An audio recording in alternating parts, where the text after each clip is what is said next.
In this video, let's talk about some key takeaways from the Chiefs versus Jags game, celebrate Carlos Dunlap for a huge milestone, talk about JuJu Smith-Schuster's unfortunate injury, and also about why Kadarius Toney seems to be doing so well so quickly with the Chiefs, and much freaking more. But first, how about those? What's up, guys? My name is Cole and I do daily news about the Kansas City Chiefs, so make sure to sub if you're new, hit that like button if you wish JuJu Smith-Schuster a quick and safe recovery, and let's get into this video starting with a brief overview of the Chiefs and Jags game on Sunday. Of course, the Chiefs won, got the dub, in spite of a few turnovers, a fumble by Pacheco early in the game in the red zone, a fumble by Jody Fortson on a kickoff near halftime, and then a pick in the fourth quarter by Mahomes on a pass intended for running back Jerick McKinnon. And then there was also the surprise onside kick that the Jags recovered to start the game, which is pretty much like a turnover. But in spite of all that, the Chiefs were too freaking good.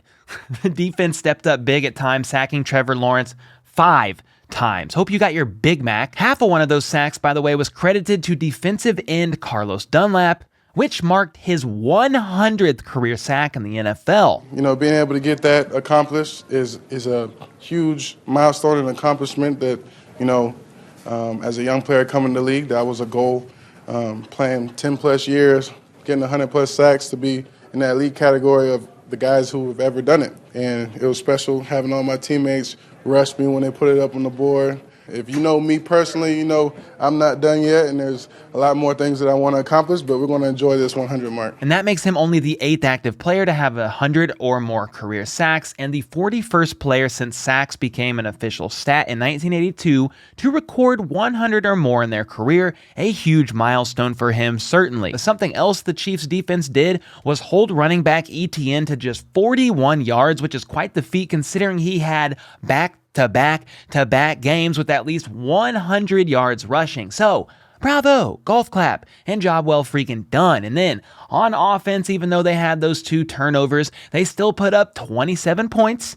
Could have been 28, but Harrison Butker missed another PAT. I mean, it is what it is with this guy at this point as he's continuing to heal, get better, get his mind right, all that good stuff. But the good news is that 4 different receivers caught a touchdown pass. You had Travis Kelce, surprise, surprise, Noah Gray, MVS, and Kadarius Toney. And if I'm reading my stats correctly, 3 of those players scored their first touchdowns for the Chiefs this season, at least receiving touchdowns. Noah Gray had a QB sneak TD earlier this year, but this was his first through the air. Then MVS scored his first TD as a Chief. Yeah, I was excited for him because he's made a lot of big plays happen, and I felt like I've kind of not underthrown, but underthrown him enough that he hasn't had some of these big play touchdowns that you expect from him. And so for him to another play where he's not necessarily the first read, but working his way, getting himself open and making a play, I'm excited for him because he's kept it going. And then Kadarius Toney also scored his first touchdown for KC as he hopped into the end zone on one leg like a little bunny rabbit. Well, the reason I happened was because I was too close to the sideline when I caught it, and I just was excited. I saw the sound. Oh, I got to hop. I got to get in there somehow, some way. Yeah, this man was hopping all around, was very excited, and you got to love it. Something else that was cool about this Kadarius Toney touchdown is it was his first touchdown as a Chief, yes, but it was also his very first touchdown in his short NFL career. I don't think it's still registered with me yet, but as I was hopping, I was just sitting there thinking, like, what did I do to be in this position? Like, how can I thank God anymore? You know what I'm saying? To be here and, you know, do what I can. And on that play, it's interesting to note that Kadarius was actually the 5th read and was primarily used in motion as more of a distraction to move some players over from the defense, but Mahomes actually heard Toney yelling at him, and that's why he threw him the ball.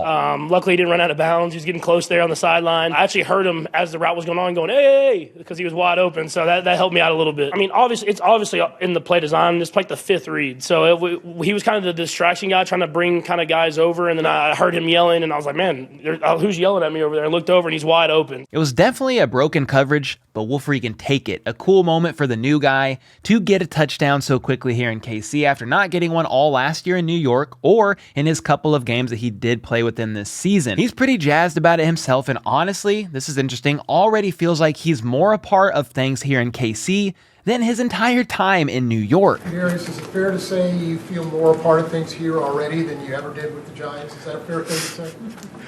I don't want to, I don't want to throw no, I don't want to throw no salt, but kind of, yeah. Yeah, a little bit. Yeah, I feel like I'm right where I need to be. I mean, shoot, I don't blame the guy for thinking that. You have Daniel Jones over there.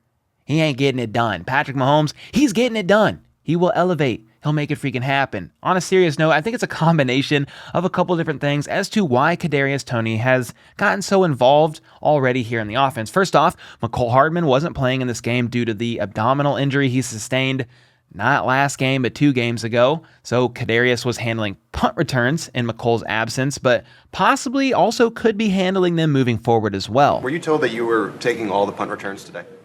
Yeah, pretty much, yeah. I would have loved to be there for that conversation. Probably went down a little something like this. Hey, Kadarius, Mecole's out, and we sure as hell ain't putting Sky Moore back there right now, so you're up, bud. And he was like, oh yeah, all good, coach, I got you. So the Chiefs were getting him involved on special teams because of that, but also more so on offense as well because of Mecole being out with that injury, and then also even more so because of JuJu Smith-Schuster having to leave the game due to injury. More on that in a bit, trust me, but those combination of things have contributed to more usage of Kadarius Toney than would have probably happened had JuJu and Mecole both been healthy. It's also interesting to note that he saw more offensive snaps than the rookie Sky Moore. Sky saw 16 and Kadarius saw 28. So 12 more snaps already, and it's his second game here. Again, though, I think he was used a lot in Hardman's role behind the line of scrimmage, being used to distract the defense and stuff like that. Either way, with other players injured, Toney is already getting chances to step up, and the team is showing great trust in him for being so new on the team. Part of that is because he's been working his butt off, studying to learn the playbook and get a grasp of things very quickly, which ironically is the opposite work ethic that some in New York accused him of having. Although he's willing to spend time at it too, so he's not just getting the plays and then not studying.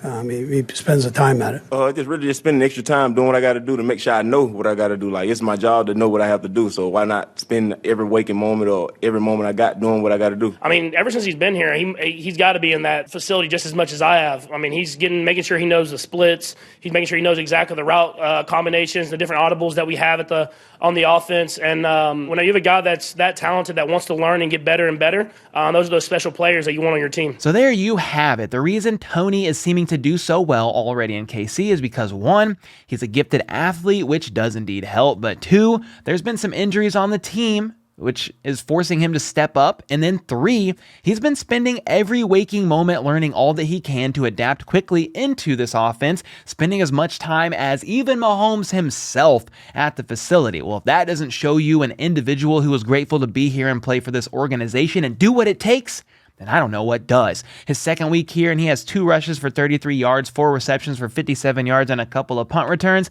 I like that a lot. So it was definitely a great game, and one we will break down more as the week goes on, and I am not making a video at midnight because that's when I'm recording this video, but the win didn't come without a few injuries, one of them being a pretty scary one to watch. Coach Reed spoke after the game about 3 injuries the Chiefs sustained in this game against the Jags, and here's what he had to say. As far as the injuries go, JuJu Smith and Chris Lamons have concussions, so they'll go into the protocol part of it and do that. Andrew Wiley sprained his elbow, and we'll just see how he does. He'll have an MRI tomorrow as we go. So Andrew Wiley with an elbow sprain of some sort, maybe an elbow spasm, which we should learn more about this week. His status is currently unknown, and we have no idea at the moment if he will play on Sunday against the Chargers or not. However, Prince Tega Wanogho did a great job filling in for Wiley in 24 pass block snaps. He only allowed 2 pressures, so he'll probably be the next man up for Wiley if he's not good to go for Sunday. The other 2 injuries, a bit more serious. Wide receiver JuJu Smith-Schuster and cornerback Chris Lamons both sustained concussions in this game. Obviously, those are never ideal, but football is a very physical sport, and concussions are unfortunately a dangerous part of the game that does happen from time to time.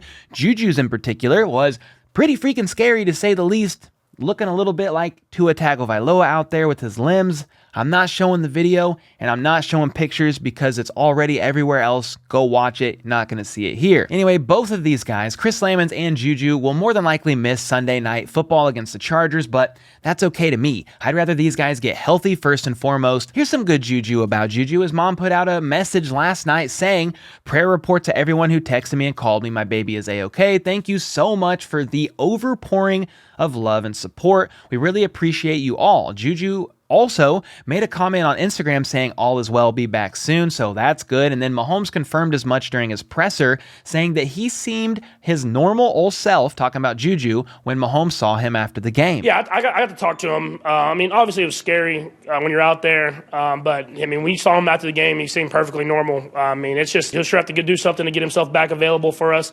which is, I mean, the right thing to do. But he seemed like he was his normal self, giggling around, joking around, and stuff like that. And let's just take precaution and get him back healthy as fast as possible. So that is good news. JuJu is on the mend, and I hope the same for Chris Lamons. However, someone I do wish minor misfortune towards is the ref who picked up the flag on the helmet-to-helmet hit on JuJu. Doesn't have to be anything wild, maybe a parking ticket, a stubbed toe that prevents him from being able to walk for a few days, or maybe, just maybe, the NFL can hold idiot refs accountable for once in their miserable lives when they continue their league-wide lack of consistency at an all-time high depending on the game. Well, sadly, that's not happening, so I'm going to have to settle for a stubbed toe or a parking ticket more than likely. But speaking of people who get tickets or commit crimes or just violate the league's substance abuse policy, the Chiefs have a couple of players returning from suspension. Defensive end Frank Clark is back from his 2-game suspension for wielding Uzis in California last summer, and then the wide receiver running back hybrid Jerrion Ealy is back from a 6-game suspension for spiking his Gatorade with something a little more potent than alcohol. Okay, I actually have no idea what he did, but he abused some performance-enhancing substance and got in trouble for it getting tested. Either way, both Ealy and Frank Clark return. Ealy immediately counts towards the Chiefs practice squad, bringing the total to 16. KC received a roster exemption for Frank Clark, so they don't yet need a corresponding move. So there you go. 2 players back. Frank Clark is certainly a welcomed return to the D-line, and hopefully this week we will find out more about the status of Andrew Wiley and McCole Hardman. Will they play Sunday? I need to know. Whatever happens, be sure of this. I will keep you all in the know as I get in the know. And if you want to see a fun video of JuJu in light of all that happened with him on Sunday, here's a YouTube short of him talking about playing Call of Duty with Travis Kelce, MVS, and Patrick Mahomes. And until next time, let's go. Let's freaking go. How about those?